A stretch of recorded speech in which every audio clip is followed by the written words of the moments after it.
Por temas de edición, buenos días, viceministro. Le voy a pedir que me pueda dar su nombre y su cargo. Sí, muy buenos días. Mi nombre es Francisco José Coma Martín y soy viceministro de Hospitales. Viceministro, muy buenos días. Em, Hemos podido observar en las últimas semanas, ¿verdad? Ya un colapso mucho mayor en los hospitales, en la red hospitalaria del país, pero realmente en este momento, ¿cómo se encuentra la red hospitalaria? ¿Cuáles son las condiciones y las capacidades que tiene en este instante, tanto ocupadas como libres? Bueno, mire, en este momento nosotros tenemos dentro del sistema un total de 1.260 camas dedicadas a la atención de los pacientes COVID. Básicamente para pacientes moderados son 1.054 camas y aparte contamos con 300 camas de terapia intensiva destinadas a la atención de estos pacientes. Básicamente usamos camillas únicamente para los pacientes que están en etapa de transición o levemente enfermos. Uh, la situación actual es, estamos haciendo un monitoreo constante, 2 veces diarias, de la disponibilidad de camas y estamos manejando porcentajes, claro, varían dependiendo de la región, pero en general, el total de camas estamos manejando aproximadamente un 95-97% de ocupación. O sea, esto significa que tenemos que hacer un proceso de gestión diaria de las camas, dándole mucho seguimiento para poder agilizar, por ejemplo, los egresos de los pacientes ya recuperados, de tal manera que vayamos contando con estas camas para atender a los nuevos pacientes que se nos van presentando.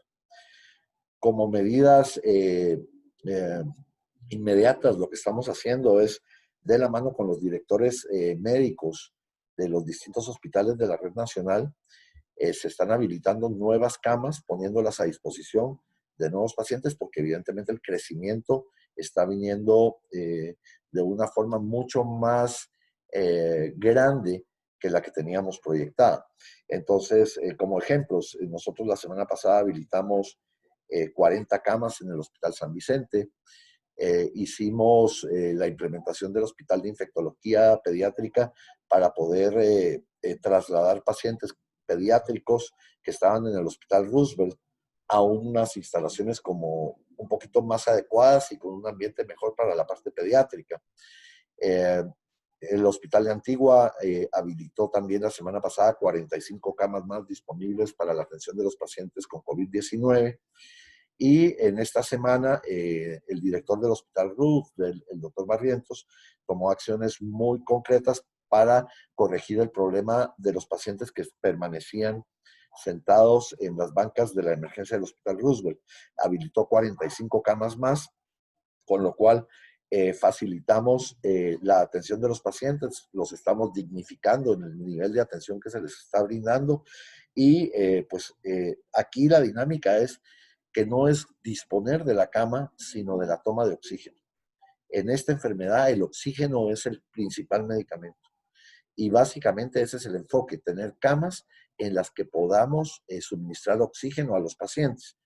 Hemos resuelto muchas de estas necesidades de suministro de oxígeno a través del uso de cilindros, pero el problema principal es que el manejo del cilindro es muy dificultoso. Significa recambios permanentes. Estos pacientes consumen altos flujos de oxígeno y más o menos se estima que un cilindro de oxígeno puede ser consumido en un promedio de 2 a 4 horas, dependiendo del número o de la intensidad de oxígeno que reciba. Entonces, lo que buscamos fue alternativas para poner tomas de oxígeno que en este momento ya están funcionando, que son prácticamente unas tomas que podríamos decirles o darles el término de portátiles, que son fáciles de conectar a la red y que creemos puede ser una solución muy inmediata para habilitar más camas con el oxígeno que los pacientes necesitan. Viceministro, hemos podido observar a través del portal de Guatecompras que específicamente muchos hospitales en el interior del país que están ya realizando estas adquisiciones tanto de camas como de tomas de oxígeno.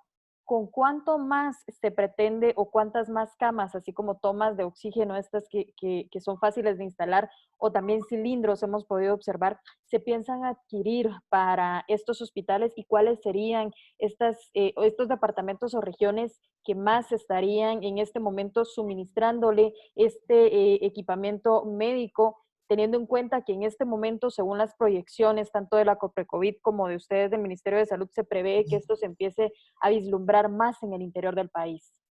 Es correcto. Vea, nosotros tenemos una proyección, hicimos un análisis y un modelo de cómo podría comportarse los casos y estimamos lo siguiente. Por cada 1000 casos nuevos, estimamos que alrededor del 90% de los 1000 casos van a ser pacientes leves, es decir, pueden ser manejados de manera ambulatoria. De la mano, el Ministerio de Atención Primaria está implementando las medidas para llevar los tratamientos al primer nivel de atención, para que estos pacientes reciban tratamiento médico en forma temprana y así disminuir los casos que se convierten en casos moderados o graves, que son los que requieren hospitalización. En base a esta proyección, tenemos la idea de que por cada 1000 pacientes, de los cuales 10% entendemos se van a complicar, se van a convertir en moderados o graves, estaríamos necesitando implementar alrededor de 100 camas por cada 1000 casos. Esto significa que tenemos que ser muy ágiles en los procesos de implementación de nuevas camas. Acciones que vienen además de ampliar la capacidad instalada de la atención en los pacientes que son atendidos en los hospitales de la red. Estamos ampliando la capacidad instalada, por ejemplo, del Parque de la Industria. Se está trabajando en este momento y esperamos que esté terminado a finales de esta semana, a principios de la próxima, un total de 56 camas más 17 camas de terapia intensiva. ¿Esto qué significa? Que la capacidad del parque va a crecer. Por otro lado, ya está habilitado el Hospital de Zacapa, en donde específicamente pues su capacidad instalada nos permitirá atender alrededor de 170, 180 pacientes, ya con unas condiciones adecuadas en el manejo. Y luego tenemos en proyección que el Hospital de Santa Lucía Cochumalguapa esté terminado para finales de este mes. Aquí, evidentemente, la posibilidad o ritmo de crecimiento no es infinita. Hay factores que nosotros como ministerio le resaltamos a la población y le pedimos a la población con mensajes muy concretos. Uno es, para evitar seguir enfermándonos, súper importante mantener las medidas de distanciamiento social, el uso de mascarilla, lavado frecuente de manos, evitar las aglomeraciones, y lo más importante, crean que esto existe y crean que es verdaderamente una enfermedad con la cual estamos luchando. Yo creo que a veces nos negamos a ver la realidad. Desgraciadamente ahora ya nos toca cada vez más ver a gente cercana que se complica o que fallece. Y es muy doloroso. Entonces, si tomamos acciones como la de atención pronta e inmediata en la atención primaria de salud, si tenemos la capacidad de ir fortaleciendo el sistema hospitalario a través de la implementación de nuevas camas, más la habilitación de las camas de personal de los hospitales temporales, y si la población contribuye aplicando las recomendaciones de cuidado personal, creo que podríamos hacer algo para disminuir la tendencia del crecimiento que esta enfermedad tiene. Estaba viendo que el doctor Asturias hoy puso un Twitter en donde hace una proyección que si no tomamos estas medidas, podríamos llegar a tener un número increíble de fallecidos, lo cual sería muy doloroso. Y no quiero dejar de mencionar que evidentemente eh, el problema no es solo la cama, el problema es el recurso humano. Guatemala tiene una limitación en personal dedicado a la atención de la salud. No es de ahora, no es derivado del COVID, es algo histórico. La relación de médicos por número de habitantes en Guatemala siempre ha tenido un rezago importante. La población de personal de enfermería dedicado a la atención de los enfermos o de los pacientes en Guatemala siempre ha tenido una desproporción entre el número de pacientes o número de habitantes del país contra el número de personal disponible. Entonces aquí la dinámica es que de la mano con la implementación de camas tienen que venir eh, todos aquellos mecanismos que nos permitan ser ágiles en la contratación de personal. Tenemos que buscar mecanismos sin incumplir con lo que la ley de contrataciones del Estado establece, mecanismos en los que incentivemos a la gente que todavía no esté involucrada en el sistema a que nos ayuden a participar en el combate de la pandemia. Viceministro, algo muy importante que usted refiere es la cantidad de médicos que hay por habitante, así como enfermeros, teniendo en cuenta los médicos que han incluso fallecido a través de esta pandemia y aquellos que están en este momento pasándola o están en cuarentena. Actualmente, según sus proyecciones y lo que ustedes han hablado en conjunto con la COPRECOVID, ¿cuántos médicos hay por habitante para que la población se haga una idea en medio de esta pandemia, pero también muy importante el señalar que sí se buscan adquirir más camillas, ¿verdad? ¿Con cuánto realmente estaría el Ministerio de Salud en este momento o más se prevé adquirir para atender esta pandemia? Vea, no tengo el dato de la relación de médico-habitante en este momento. No podría sacármelo en este momento. Le puedo hablar antes de la pandemia, pero en este momento no tengo la relación. Lo que sí nosotros proyectamos es que debiéramos de tener, por ejemplo, en relación a personal de enfermería, para la atención del paciente moderado, una enfermera por cada 4 pacientes hospitalizados. Y debiéramos de tener como mínimo un médico por cada 20 camas habilitadas, como mínimo, del paciente moderadamente enfermo cuyo nivel de cuidado no es muy complejo. Lo que le digo, requieren suministro de oxígeno en su gran mayoría y un manejo cuya intensidad no es tan compleja. Ahora, si, en el caso de los pacientes graves es donde la situación ya se pone más compleja, porque el número ideal sería tener una enfermera por cada 2 pacientes y tener un médico por cada 10 camas de terapia intensiva.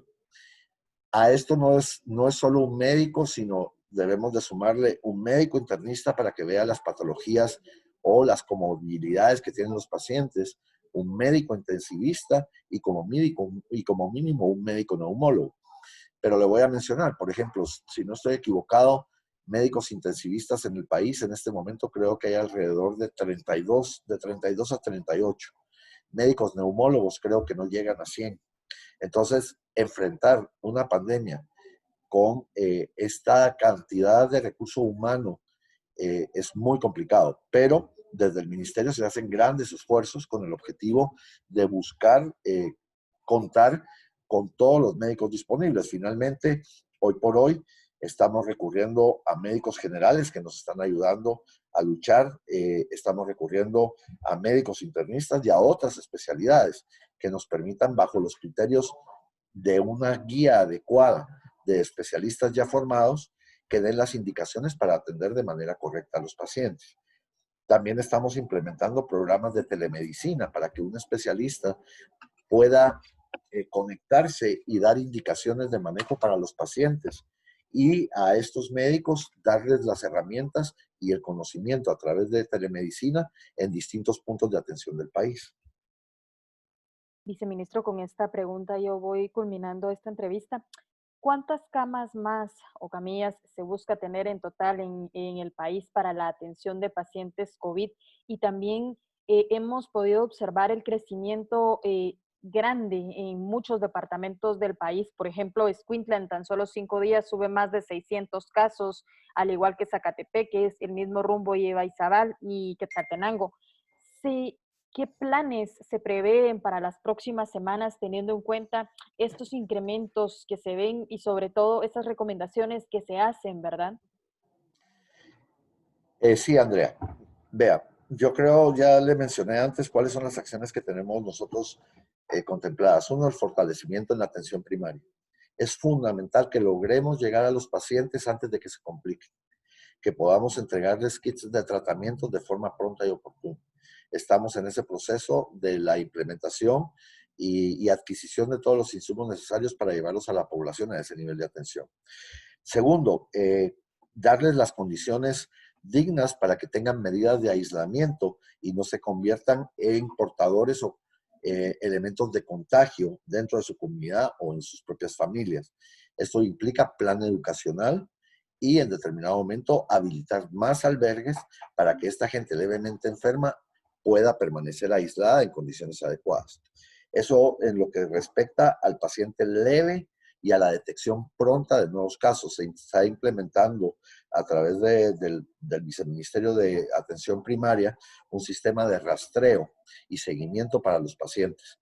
También a ese nivel se va a establecer un programa de telemedicina que permitirá tener contacto para darle seguimiento a los pacientes sin que ellos tengan que desplazarse o salir de su vivienda. En el segundo nivel de atención también se está fortaleciendo la capacidad diagnóstica. ¿Qué se pretende? Estamos en el proceso de descentralización de las pruebas diagnósticas para poder llegar a las distintas regiones del país sin que los pacientes tengan que llegar a los hospitales o a puntos específicos donde se concentraba mucha gente para poder hacer el diagnóstico. El objetivo es llevar las pruebas, acercarnos a la población y que los diagnósticos los podamos hacer en forma mucho más temprana. Esto va a facilitar la contención de la transmisión de los pacientes que tienen síntomas, que se desplazan a otros lugares para poder recibir el diagnóstico. Entonces, tenemos diagnóstico temprano porque descentralizamos las pruebas, guías de atención en la atención primaria.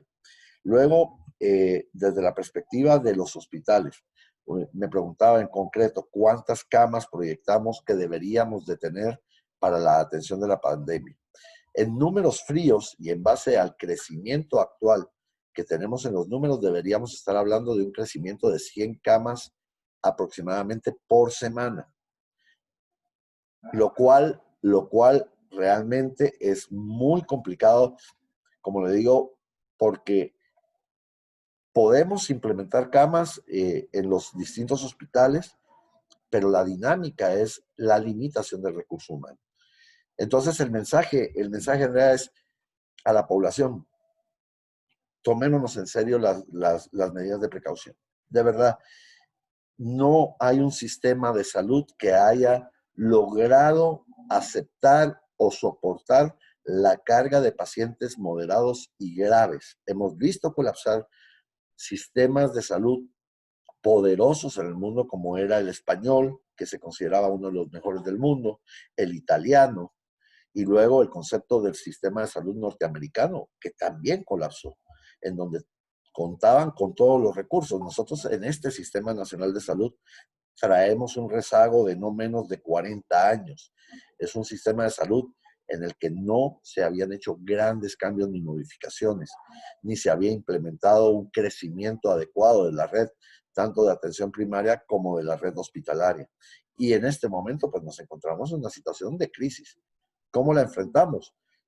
Pues desde el punto de vista del conocimiento técnico, tratando de dotar de los insumos, tratando de dotar de las camas, del personal.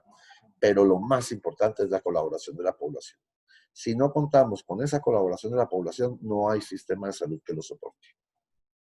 Viceministro, en concreto, ¿cuántos hospitales en este momento están atendiendo casos COVID, pero también cuántos albergues, verdad, están destinados para la atención de estos pacientes? Bueno, yo me voy a enfocar en la parte de los hospitales. En estos momentos tenemos a los 46 hospitales de la red nacional atendiendo pacientes COVID y a eso le tenemos que sumar los 4 hospitales temporales. Es decir, estamos disponiendo de 51 hospitales totales para la atención de pacientes COVID. Albergues, nosotros tenemos el albergue de el hospital, perdón, el hotel punto 1 que nosotros le llamamos, en donde tenemos la capacidad de dar albergue aproximadamente a 100 pacientes. Luego tenemos otros albergues temporales que están habilitados para poder ir atendiendo, digamos, la dinámica del aislamiento de la mayoría de los pacientes. Se me olvidó mencionar algo muy importante y es que en el proceso de descentralización de la atención ya se está incorporando esta lucha las distintas municipalidades del país. En concreto, la municipalidad de la ciudad de Guatemala está implementando los centros de atención respiratoria o de enfermedades respiratorias, lo cual va en el esfuerzo también de acercarnos a ese nivel de captación temprana de los pacientes. No tengo el número exacto de las camas dedicadas al albergue, Andrea. Lo podemos averiguar y yo con gusto se lo comparto. Pero sí les he de decir que en este momento, pues todos los hospitales de la red están atendiendo casos COVID y tenemos los 4 hospitales temporales ya funcionando. Nos faltaría Santa Lucía, que es el que está pendiente. Estimamos que, como le dije, a finales de este mes lo podamos tener habilitado.